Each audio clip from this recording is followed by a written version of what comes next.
ओम श्री परमात्मने नमः। ओम नमो भगवते वासुदेवाय। आज श्रीमद् भागवत महापुराण कथा पंचम स्कंद से अध्याय 6 की पावन कथा में हम आज सुनेंगे ऋषभ देव जी का देह त्याग करना। ओम श्री कृष्णाय नमो नमः। राजा परीक्षित ने पूछा श्री शुकदेव जी से कि हे भगवान, योग रूप वायु से प्रज्वलित हुई ज्ञान अग्नि से जिनके राग आदि कर्म बीज दग्ध हो गए हैं, उन आत्माराम मुनियों को दैववश यदि स्वयं ही अणिमा आदि सिद्धियां प्राप्त हो जाएं, तो वे सिद्धियां उनके राग द्वेष आदि कलेशों का कारण तो किसी प्रकार हो नहीं सकती। फिर भगवान ऋषभ ने उन्हें स्वीकार क्यों नहीं किया? यह सुनकर श्री शुकदेव जी ने परीक्षित से कहा कि परीक्षित, तुम्हारा कहना ठीक है, किंतु संसार में जैसे चालाक व्याध अपने पकड़े हुए मृग का विश्वास नहीं किया करते, ठीक उसी प्रकार बुद्धिमान लोग इस चंचल चित्त का भरोसा नहीं करते। ऐसा ही कहा भी है कि इस चंचल चित्त से कभी मैत्री नहीं करनी चाहिए। इसमें विश्वास करने से ही मोहिनी रूप में फंसकर महादेव जी का चिरकाल का संचित तप क्षीण हो गया था। जैसे व्याभिचारिणी स्त्री जार पुरुषों को अवकाश देकर उनके द्वारा अपने में विश्वास रखने वाले पति का वध करा देती है, उसी प्रकार जो योगी मन पर विश्वास करते हैं, उनका मन काम और उसके साथ ही क्रोध आदि शत्रुओं को आक्रमण करने का अवसर देकर उन्हें नष्ट भ्रष्ट कर देता है। काम, क्रोध, मद, लोभ, मोह और भय, इन आदि शत्रुओं का तथा कर्म बंधन का मूल तो यह मन ही है। इस पर कोई भी बुद्धिमान कैसे विश्वास कर सकता है? इसी से भगवान ऋषभ देव जी यद्यपि इंद्र आदि सभी लोकपालों के भी भूषण स्वरूप थे, तो भी वे जड़ पुरुषों की भांति अवधूतों के से विविध वेश, भाषा और आचरण से अपने ईश्वरीय प्रभाव को छिपाए रहते थे। अंत में उन्होंने योगियों को देह त्याग की विधि सिखाने के लिए अपना शरीर छोड़ना चाहा। वे अपने अंतःकरण में अभेद रूप से स्थित परमात्मा को अभिन्न रूप से देखते हुए वासनाओं की अनवृत्ति से छुटकर लिंग देह के अभिमान से भी मुक्त होकर उपराम हो गए। इस प्रकार लिंग देह के अभिमान से मुक्त भगवान ऋषभ देव जी का शरीर योग माया की वासना से केवल अभिमान भास के आश्रय ही इस पृथ्वी पर विचरता रहा। वह दैववश कोंक, वेंक और दक्षिण आदि कुटक कर्नाटक के देशों में गया और मुंह में पत्थर का टुकड़ा डाले तथा बाल बिखेरे हुए उन्मत्त के समान दिगंबर रूप से कुटकाचल के वन में घूमने लगा। इसी समय झंझावात के झकझोरे हुए बांसों के घर्षण से प्रबल दाव अग्नि दहक उठी और उस अग्नि ने सारे वन को अपनी लाल लाल लपटों में लेकर ऋषभ देव जी के सहित भस्म कर दिया। हे राजा परीक्षित, जिस समय कलयुग में अधर्म की वृद्धि होगी, उस समय कोंक, वेंक और कुटक देश का मंदमती राजा अरहत वहां के लोगों से ऋषभ देव जी के आश्रमातीत आचरण का वृतांत सुनकर तथा स्वयं उसे ग्रहण करके लोगों के पूर्व संचित पाप फल रूप होनहार के वशीभूत होकर भय रहित स्वधर्म पथ का परित्याग करके अपनी बुद्धि से अनुचित और पाखंडपूर्ण कुमार्ग का प्रचार करेगा।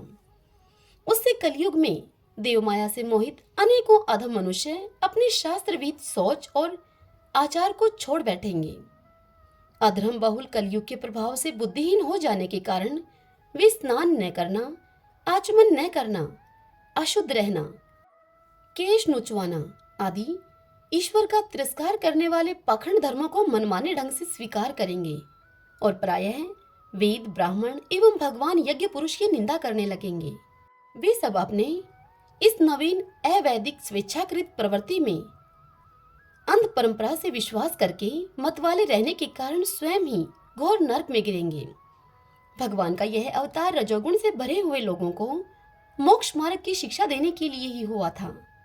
इसके गुणों का वर्णन करते हुए लोग इन वाक्यों को कहा करते हैं कि अहो, 7 समुद्रों वाली पृथ्वी के समस्त द्वीप और वर्षों में यह भारतवर्ष बड़ी ही पुण्य भूमि है, क्योंकि यहाँ के लोग श्रीहरि के मंगल में अवतार चरित्रों का गान करते हैं। आहो, महाराज प्रियव्रत का वंश बड़ा ही उज्जवल एवं सुयशपूर्ण है, जिसमें पुराण पुरुष श्री आदि नारायण ने ऋषभ अवतार लेकर मोक्ष की प्राप्ति कराने वाले पारमहंस्य धर्म का आचरण किया। आहो, इन जन्म रहित भगवान ऋषभदेव के मार्ग पर कोई दूसरा योगी मन से भी कैसे चल सकता है, क्योंकि योगी लोग जिन योग सिद्धियों के लिए लालायित होकर निरंतर प्रयत्न करते रहते हैं, उन्हें इन्होंने अपने आप प्राप्त होने पर भी असत समझकर त्याग दिया था। हे राजन, इस प्रकार संपूर्ण वेद, लोक, देवता, ब्राह्मण और गौओं के परम गुरु भगवान ऋषभदेव का यह विशुद्ध चरित्र मैंने तुम्हें सुना दिया है। यह मनुष्यों के समस्त पापों को हरने वाला है। जो मनुष्य इस परम मंगलमय पवित्र चरित्र को एकाग्र चित्त से श्रद्धा पूर्वक निरंतर सुनते या सुनाते हैं, उन दोनों की ही भगवान वासुदेव में अनन्य भक्ति हो जाती है।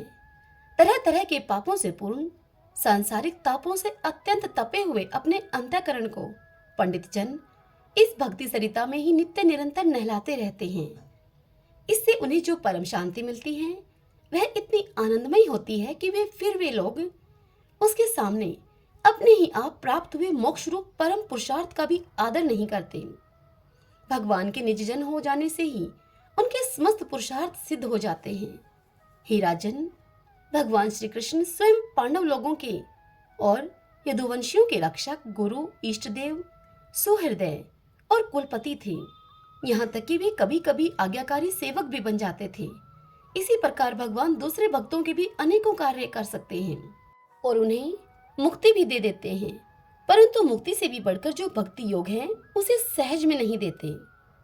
निरंतर विषय भोगों की अभिलाषा करने के कारण अपने वास्तविक श्रेय से चिरकाल तक बेसुध हुए लोगों को, जिन्होंने करुणावश निर्भय आत्मलोक का उपदेश दिया और जो स्वयं निरंतर अनुभव होने वाले आत्म स्वरूप की प्राप्ति से सब प्रकार के तृष्णाओं से मुक्त थे, उन भगवान ऋषभदेव को नमस्कार है।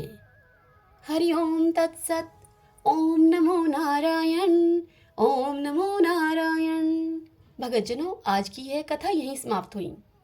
इससे आगे की कथा कल हम अगले वीडियो में सुनेंगे। कल की कथा में हम सुनेंगे भरत चरित्र। हरे कृष्णा।